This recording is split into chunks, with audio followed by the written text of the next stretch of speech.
के किनारे ही कुछ दूरी पर मिलिट्री वालों का कैंप था। एक गश्ती मिलिट्री के सिपाही से टक्कर हो गई मेरी। भय, शोक और सिपाही से टकराने का परिणाम हुआ कि कुछ देर तक मैं बोल नहीं पाया। फिर श्वास प्रश्वास की गति सामान्य हुई तो मैंने उसे किस्सा वो कह सुनाया और उसका हाथ पकड़कर खींचते हुए ही मैं उसे उस मठ के भीतर ले गया। फिर उस कमरे की खिड़की के पास पहुंचा। हाँ, यही कहकर मैं उंगली उठाने ही वाला था कि तभी सोच विचार में पड़ गया, उंगली उठाऊं भी तो किस पर। चारों ओर गहन अंधकार था, खिड़की ही नहीं दिखाई दे रही थी, कहीं रोशनी भी नहीं थी। उस सिपाही ने अपनी टॉर्च जलाई, रोशनी खिड़की पर पड़ी। मैंने कहा, यही है वो खिड़की, इस कमरे में अघोरी हैं, उन सब ने एक बच्चे की बलि दी है। आपने अंदर जाकर देखा क्या? सिपाही ने कहा, देखा है? अरे, अंदर एक निष्पाप बच्चे की हत्या हुई है और आप ऐसे इम्तिनान से प्रश्न कर रहे हैं मुझसे। वह सिपाही कुछ बोला नहीं। मैं मठ के दूसरी तरफ चला गया। बगल का दरवाजा खुला था। दरवाजे के भीतर घुसते ही एक चमगादड़ शोर मचाता हुआ बाहर निकल गया। मैं अंदर घुसा। वहां फर्श पर मोटी धूल की परतें जमी हुई थी। लगता था जैसे वर्षों से मठ के अंदर कोई आया ना हो। मैं आगे चलकर उस कमरे तक गया। टॉर्च की रोशनी में मुझे वह शीशा दिखाई दिया। कमरा वही था, इसमें तनिक भी संदेह नहीं था, पर पहचाना नहीं जाता था। टॉर्च की रोशनी में वह कमरा बिल्कुल खाली दिखाई पड़ा। मुझे खिड़की के सामने दीवार के पास श्री काली की वह विकराल मूर्ति दिखाई पड़ी, मगर मूर्ति पर भी धूल की मोटी परत चढ़ी हुई थी। इसके अलावा न वहां बच्चा था, न कोई आदमी था, और ना ही कोई होम और ना ही कोई हवन कुंड। मैं चकरा गया ये सब देखकर।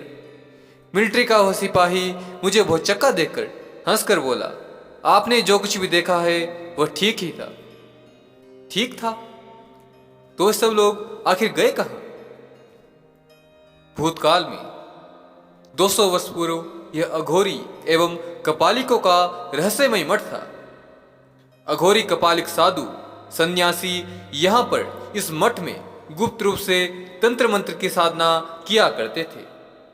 सिपाही ने आगे बताया, ब्रिटिश सरकार इस मठ को खाली देखकर गोरखा रेजिमेंट का केंद्र यहां खोलना चाहती थी। केंद्र खुला भी, लेकिन रहस्यमय ढंग से सभी सिपाहियों की मृत्यु होने लगी। फिर तरह तरह की प्रेत लीलाएं वहां होने लगी। इसलिए लाचार होकर सरकार को यहां से केंद्र हटाकर दूसरी जगह स्थापित करना पड़ा। इसी तरह कई प्रकार के लोगों ने यहां भूत प्रेत पिशाच देखे हैं। कभी कभी चीखने चिल्लाने की और रोने की आवाजें भी लोगों को सुनाई देती हैं। सिपाही की ये सारी बातें सुनकर एक बारगी स्तब्ध रह गया मैं। क्या मैंने सचमुच प्रेत लीला देखी थी? सहज ही विश्वास नहीं हो पा रहा था। रात मिलिट्री कैंप पे गुजारी मैंने। उस सिपाही ने कहा, चलिए आपको गंगटोक जाने वाली बस के अड्डे पर सरकारी जीप से पहुंचा दूं। आप वहां से गंगटोक चले जाइएगा।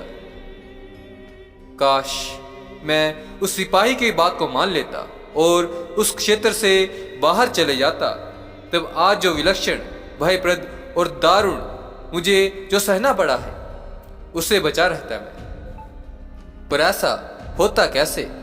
शंकराचार्यों से प्रताड़ित होने वाले कपालिकों ने अपने कपालिक धर्म साधना आदि की रक्षा के लिए ऐसे ही गुप्त स्थानों में अपने मठों अथवा साधनाश्रमों का निर्माण किया था। समझते देर ना लगी मुझे। निश्चय ही ऐसा ही गुप्त मठ था कपालिकों का। अतः मैं दिन के प्रकाश में उसी मठ का निरीक्षण करना चाहता था। सवेरा होते ही मैं चल पड़ा मठ की ओर। दूर से ही दिख गया वह मठ ध्वस्त परिवेश में, अतीत की एक यादगार के रूप में। पूरे 300 वर्ष के अपने शासन काल में कपालिकों की भयंकर तामसिक साधना और जीवन का प्रतीक था वह मठ। धूल दूषित होकर भी भाव भंगिमा से सिर ऊंचा किए खड़ा था। सब और साए साए हो रहा था। एक विचित्र सी उदासी, एक अबूझ सी खिन्नता व्यापत थी उस परिवेश में। धूल से अटी टूटी फूटी सीढ़ियां चढ़ते समय दहशत से पर फड़फड़ाते कबूतर कानों को छूते हुए निकल गए। लगा जैसे चमगादड़ भी चीखे हो कहीं कहीं। उस मलान निस्तब्ध मठ में मुझे विचित्र सी अनुभूति हुई। धूल से भरे पड़े पत्थर और टूटे फूटे बुर्जों पर घूमते हुए हर क्षण यही लगता था कि रूंधी हुई हवा की उस अवशता के बीच काले रंग के कपड़े का चोला पहने, हाथ में कपाल और त्रिशूल लिए, पैरों में खड़ाऊं पहने कपाली के परिवेश में कोई धीमे धीमे चलता हुआ अतीत के जीर्ण शीर्ण काले पर्दे को उघार रहा है।